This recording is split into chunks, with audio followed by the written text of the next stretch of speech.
حضرت عمر رضی اللہ تعالی عنہ کی حالت۔ حضرت عمر رضی اللہ تعالیٰ عنہ بسا اوقات ایک تنکا ہاتھ میں لیتے اور فرماتے کاش میں یہ تنکا ہوتا، کبھی فرماتے کاش مجھے میری ماں نے جنا ہی نہ ہوتا۔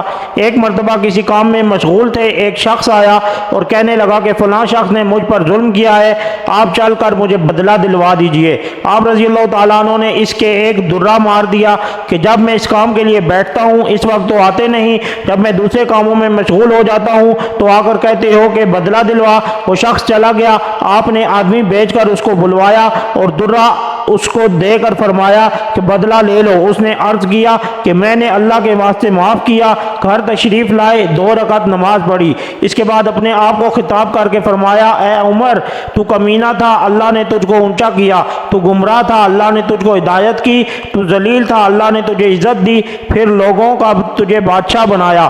اب ایک شخص آ کر کہتا ہے کہ مجھے ظلم کا بدلہ دلوا دے تو اس کو مارتا ہے، کل کو قیامت کے دن اپنے رب کو کیا جواب دے گا؟ بڑی دیر تک اسی طرح اپنے آپ کو ملامت کرتے رہے۔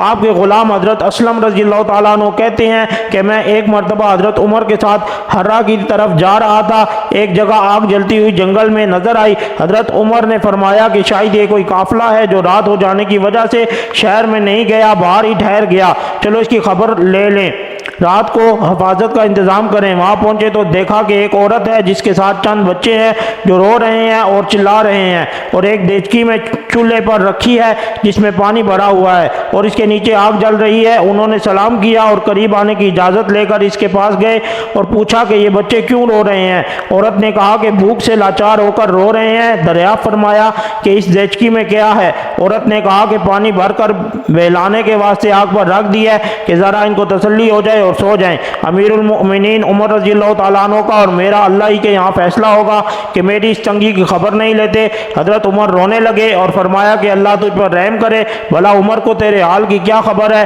کہنے لگی کہ وہ ہمارے امیر بنے ہیں اور ہمارے حال کی خبر بھی نہیں رکھتے۔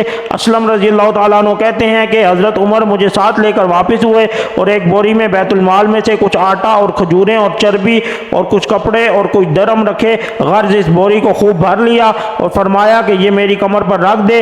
میں نے عرض کیا کہ میں لے چلوں؟ آپ نے فرمایا نہیں، میری کمر پر رکھ دے۔ 2-3 مرتبہ جب میں نے اصرار کیا تو فرمایا کیا قیامت میں بھی میرے بوجھ کو تو ہی اٹھائے گا؟ اس کو میں ہی اٹھاؤں گا، اس لیے کہ قیامت میں مجھ ہی سے اس کا سوال ہوگا۔ میں نے مجبور ہو کر بوری کو آپ کی کمر پر رکھ دیا۔ آپ نہایت تیزی کے ساتھ اس کے پاس تشریف لے گئے، میں بھی ساتھ تھا۔ وہاں پہنچ کر اس دیچکی میں آٹا اور کچھ چربی اور کھجوریں ڈالی اور اس کو چلانا شروع کیا اور چولہے پر خود ہی پھونک مارنا شروع کیا۔ اسلم کہتے ہیں کہ آپ کی گنجان داڑھی سے دھواں نکلتا ہوا میں دیکھتا رہا حتیٰ کہ حریرہ سا تیار ہو گیا۔ اس کے بعد آپ نے اپنے دست مبارک سے نکال کر ان کو کھلایا۔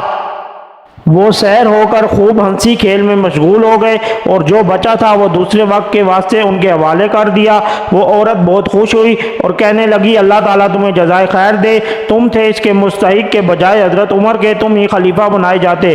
حضرت عمر نے اس کو تسلی دی اور فرمایا کہ جب تم خلیفہ کے پاس جاؤ گی تو مجھ کو بھی وہیں پاؤ گی۔ حضرت عمر اس کے قریب ہی ذرا ہٹ کر زمین پر بیٹھ گئے اور تھوڑی دیر بیٹھنے کے بعد چلے آئے اور فرمایا کہ میں اس لیے بیٹھا تھا کہ میں نے ان کو روتے ہوئے دیکھا تھا، میرا دل چاہا کہ تھوڑی دیر ان کو ہنستے ہوئے بھی دیکھوں۔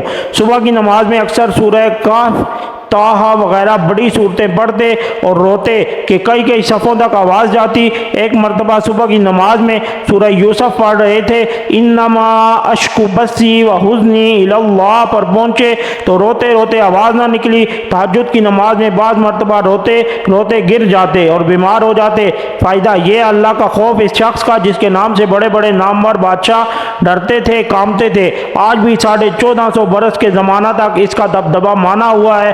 آج کوئی بادشاہ نہیں، حاکم نہیں، کوئی معمولی سا امیر بھی اپنی رعایا کے ساتھ ایسا برتاؤ کرتا ہے